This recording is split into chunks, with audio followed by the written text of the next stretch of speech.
Hari ini kita akan membahas salah satu mata kuliah keterampilan dasar konseling, yaitu tentang listening, respon mendengarkan. Nah, ini tuh adalah dasar tapi penting banget buat konselor. Setuju, banyak orang berpikir kalau ini tuh cuma mendengarkan, padahal kan kita memberi solusi kepada si konselor. Nah, untuk respon mendengarkan sendiri itu, kita akan kasih tahu nih pengertian buat teman-teman semua. Nah, respon mendengarkan itu cara konselor menanggapi ucapan konseling supaya konselor itu dan konseling itu paham satu sama lain. Karena kalau tidak ada respon mendengarkan dari konselor, maka tidak akan terjadi pemahaman di antara keduanya, akan terjadi salah paham dari konselor dan konseling seperti itu. Benar. Jadi sebenarnya respon mendengarkan itu bikin konselor merasa dihargai. Terus mereka merasa, oh konselor itu benar-benar kayak memahami aku ya, dan gitu. Nah, untuk manfaatnya sendiri itu, konselor itu membantu konseling merasa aman untuk cerita lebih dalam, terus konseling itu juga merasa dipahami. Nah, cenderung lebih nyaman untuk hal-hal yang sensitif terhadap konselor seperti itu. Nah, selain itu, mendengarkan membantu konselor membangun rapat atau hubungan saling percaya. Proses ini biar lebih lancar, kayak hubungannya terbangun gitu. Respon mendengarkan sendiri itu punya 4 teknik nih. Salah satunya itu klarifikasi. Nah, klarifikasi ini tekniknya dipakai kalau informasi itu dari konselor itu masih kurang jelas. Nah, konselor itu boleh tanya ulang, tapi tetap dengan cara yang lembut seperti itu pada konseling. Terus yang kedua itu ada parafrase. Ini itu mengulang inti ucapan konseling dengan bahasa sendiri. Nah, tujuannya itu untuk memastikan pemahaman konselor itu juga dapat dipahami oleh konselor itu tadi. Yang ketiga itu tuh ada refleksi perasaan.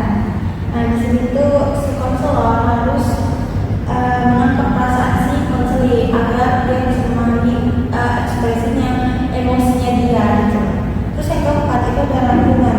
Teknik ini tuh dipakai sama konselor untuk pembahasan mengembalikan fokus si konseling tersebut tadi.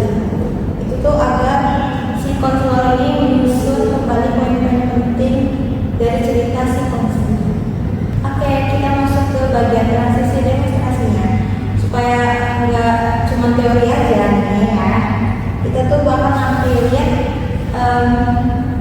demonstrasi tentang konselor dan konseling. Contoh-contohnya ya.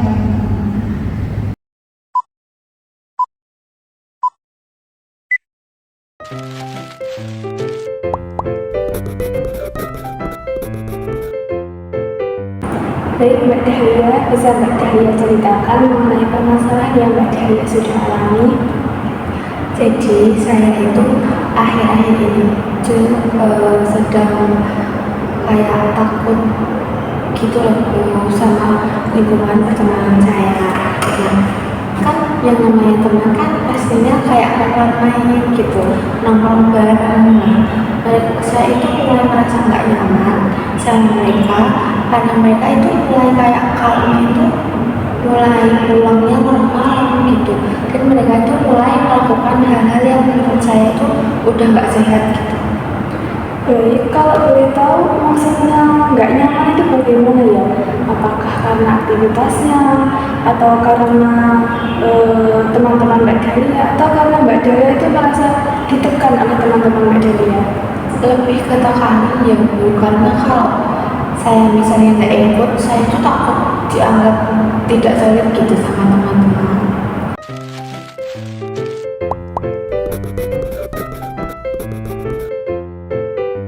Jadi Mbak Dahlia itu kayak merasa ditekan, nggak hanya lingkungannya saja yang kayak rusak gitu.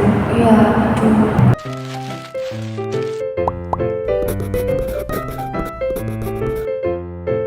Jadi kalau boleh saya gambarkan, Mbak Dahlia itu sedang merasa ragu. Di satu sisi Mbak Dahlia itu ingin bermain dengan teman-teman, namun di sisi lain Mbak Dahlia itu takut jika Mbak Dahlia itu terjerumus ke pergaulan yang tidak sehat. Iya, betul. Saya itu jadi bingung itu loh, pusing.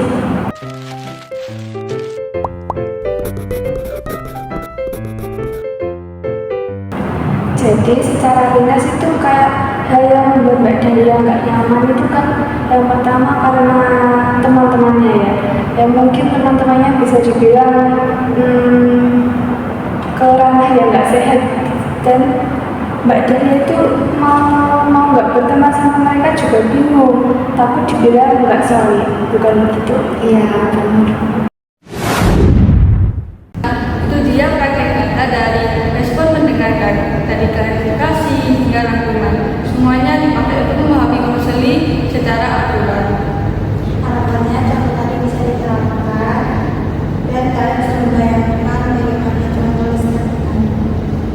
Terima kasih sudah mendengarkan podcast kita kali ini. Sampai jumpa di materi berikutnya. See you semuanya. Dadah.